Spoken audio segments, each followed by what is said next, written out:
High students, আমি মোহাম্মদ মাসুম আহমেদ। এবার থেকে আমি ইংরেজি ও বেঙ্গলি মিডিয়ামের ছাত্রছাত্রীদের জন্য তাদের বিশেষ করে ইংরেজি সাবজেক্টে সহযোগিতা করব। আজ আমরা ক্লাস 8-এর অক্টোবর মাসে দেওয়া ইংরেজি সাবজেক্টের উপরে মডেল অ্যাক্টিভিটি টাস্কটি করব। এসো শুরু করি। নাম্বার 1 দেখো, রিড দ্য ফলোয়িং ওয়ার্ডস। নিচের পদ্যটি পড়ো and answer the questions that follow. তারপর যে প্রশ্নগুলো রয়েছে দেওয়া সেগুলোর উত্তর দাও। এবার মন দিয়ে শোনো, একটু পদ্যটা পড়ে নাও। The sea is a hungry dog. সমুদ্র হলো একটা ক্ষুধার্ত কুকুর। জায়ান্ট দৈত্য অ্যান্ড গ্রে আর ধূসর রঙের। হি রোলস, সে ঘোরপাকে পড়তেই থাকে অন দ্য বিচ, সমুদ্র সৈকতের ওপরে, অল ডে, পুরো দিন ধরে। উইথ হিজ ক্লাসিং টিথ, তার অমিল দাঁতের সাথে, অ্যান্ড শ্যাগি জজ, আর এলোমেলো মাড়ির সাথে। আওয়ার আফটার আওয়ার, ঘন্টার পর ঘন্টা। হি নজ, সে চিবোতেই থাকে। দ্য রাম্বলিং, মৃদু মৃদু শব্দ করতে থাকা। টাম্বলিং, আর নড়বড়ে। স্টোনস, পাথরগুলোকে চিবোতে থাকে বা ক্ষয় করতে থাকে। অ্যান্ড বোনস বোনস বোনস, এবং হাড়। দ্য জায়ান্ট সি ডগ মোনস, সেই দৈত্যাকার সমুদ্র কুকুরটি যেন আর্তনাদ করছে। লিকিং হিজ গ্রিজি পজ, তার তৈলাক্ত থাবাটা চাটতে। এখানে দেখো, প্রথমে একটা হাংরি ডগের সাথে সিকে, সমুদ্রকে তুলনা করা হয়েছে। আর ওই যেমন একটি ক্ষুধার্ত কুকুর যেমন আচরণ করে, ঠিক সেই রকমই সি এর এখানে আচরণটাকে তুলে ধরা হয়েছে সেভাবেই। আচ্ছা, এবার আমরা কোশ্চেনে যাব। Question number 1A, complete the following sentences. পূর্ণ করো এই নিচে দেওয়া বাক্যগুলোকে পূর্ণ করতে হবে। Number 1, the sea appears to be like a. সমুদ্রকে দেখে মনে হচ্ছে যেন তোমরা লিখবে হাংরি ডগ, একটা ক্ষুধার্ত কুকুরের মতো মনে হচ্ছে। ঠিক আছে। তারপর নাম্বার 2, দ্য সি নজ, সমুদ্র চিবোতে থাকে। The rumbling and tumbling Stones, সেই মৃদু স্বর করতে থাকা এবং নড়বড়ে পাথরগুলোকে। 3 নম্বর দেখো, 3 নম্বর,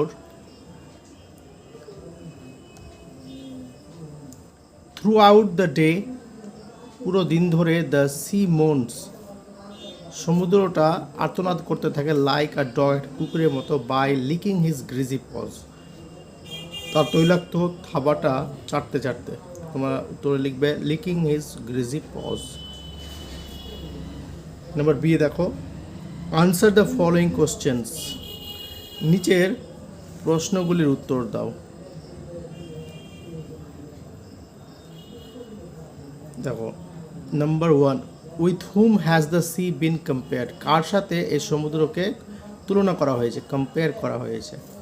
উত্তরে তোমরা লিখবে the sea has been compared, সমুদ্রকে তুলনা করা হয়েছে উইথ আ হাংরি ডগ, একটা ক্ষুধার্ত কুকুরের সাথে। নাম্বার 2 দেখো, what does the sea do all day. পুরো দিন ধরে সমুদ্রটা কি করে।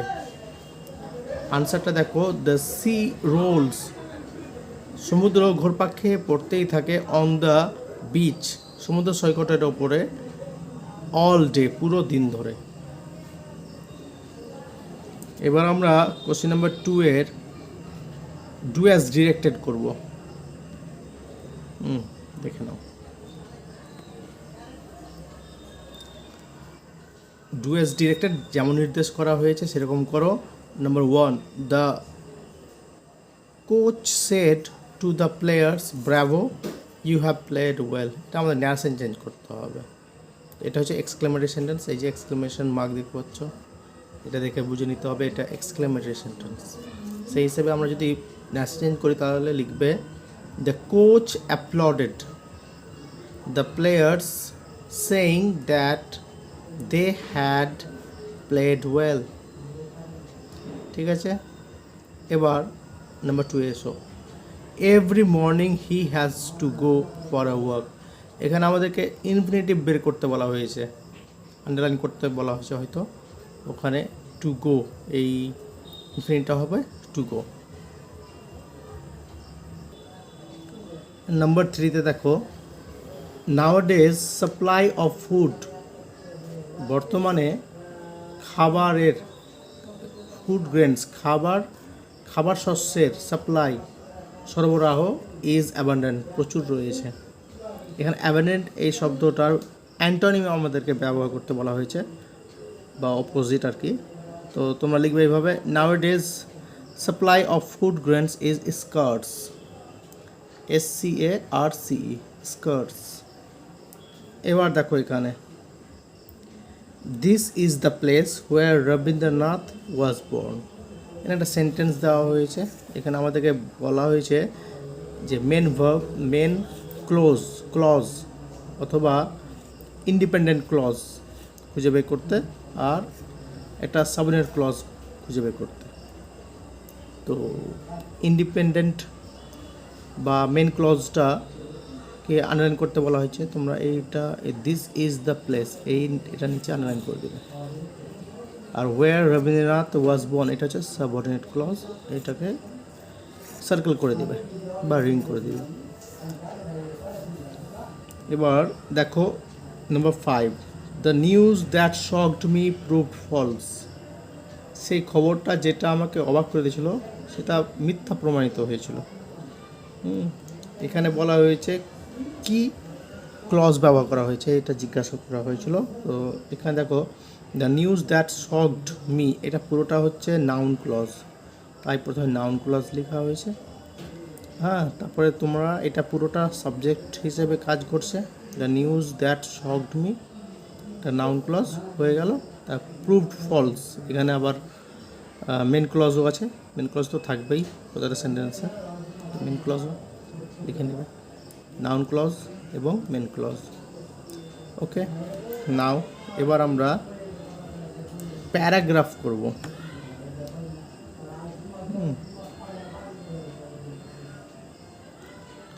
প্যারাগ্রাফটা দেখো, আমাদের করতে হবে the usefulness of regular exercise, প্রতিনিয়ত যে শরীরচর্চা করা হয় সেটার সুবিধা, হ্যাঁ, ওটা সম্পর্কে আমাদেরকে প্যারাগ্রাফ লিখতে হবে, রচনা। তো দেখো এবার লিখে নেবে তোমরা, ইট ইজ কারেক্টলি সেড, এটা সঠিকভাবেই বলা হয়েছে, দ্যাট যে আ হেলথি মাইন্ড, একটা সুস্থ মন, রিসাইডস বাস করে, ইন আ হেলথি বডি, একটা সুস্থ শরীরের মধ্যে। আ হেলথি পারসন, একজন স্বাস্থ্যবান মানুষ, ইজ ফ্রি, মুক্ত, ফ্রম ডিসিজেস, রোগ থেকে। He can perform many physical and mental activities, সে করতে পারে অনেক ফিজিক্যাল, শারীরিক এবং মেন্টাল এবং মানসিক কাজ করতে পারে সে অনেক, থ্রু আউট দ্য ডে, পুরো দিন ধরে। দিজ আর পসিবল, আর এই সমস্ত কিছুগুলো সম্ভব, only when we do exercises regularly, যখন আমরা প্রতিনিয়ত এক্সারসাইজ করবো তখনই এটা কিন্তু সম্ভব। হ্যাঁ, যে আমরা ফ্রি হব ডিসিজ থেকে, অথবা মেন্টাল বা ফিজিক্যাল অ্যাক্টিভিটিস প্রচুর করব, এটা রেগুলার এক্সারসাইজ করলেই সম্ভব। তারপরে দেখো,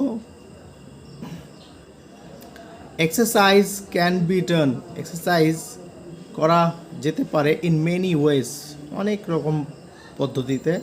উই ক্যান হ্যাভ জগিং, আমরা একটু হালকা হেঁটে নিতে পারি, সুইমিং, সাঁতার কাটতে পারি, ক্লাইম্বিং স্টেয়ার্স, কোনো স্টেয়ার্স, হ্যাঁ, বা খোপ দিয়ে চড়তে পারি, অর হিলস, বা কোনো পাহাড়ে উঠতে পারি, প্লেয়িং স্পোর্টস, বা খেলাধুলা করতে পারি, etc etc. We can exercise in the morning, আমরা সকালে এক্সারসাইজ করতে পারি, অর ইন দ্য আফটারনুন, অথবা বিকেলের সময় এক্সারসাইজ করতে পারি। ইট স্ট্রেংথেন্স আওয়ার হার্ট, এটা আমাদের হৃদয়কে শক্তিশালী তৈরি করে। ইনক্রিজেস ব্লাড ফ্লো, আর রক্তের প্রবাহটা বাড়িয়ে দেয়। অ্যান্ড লোয়ার্স রিস্ক, আর যে ভয় বা ভীতি রয়েছে সেটা কমিয়ে দেয়। কিসের ভয় বা ভীতি? অফ সিভিয়ার ডিসিজেস, ভয়ঙ্কর যে রোগ থাকে ওগুলোর রিস্কটা কমিয়ে দেয় বা ভয়টা কমিয়ে দেয়। দেখো তারপর ফাইনালি উই ক্যান সে, সর্বোপরি আমরা বলতে পারি দ্যাট যে man's greatest wealth is his health, যে মানুষের সর্বোত্তম যে সম্পত্তি সেটা হলো তার শরীর। So we must exercise regularly, তাই আমাদেরকে অবশ্যই প্রতিনিয়ত শরীরচর্চা করতে হবে। Students, I hope you have like the video. Please subscribe my channel and like the video. Thank you.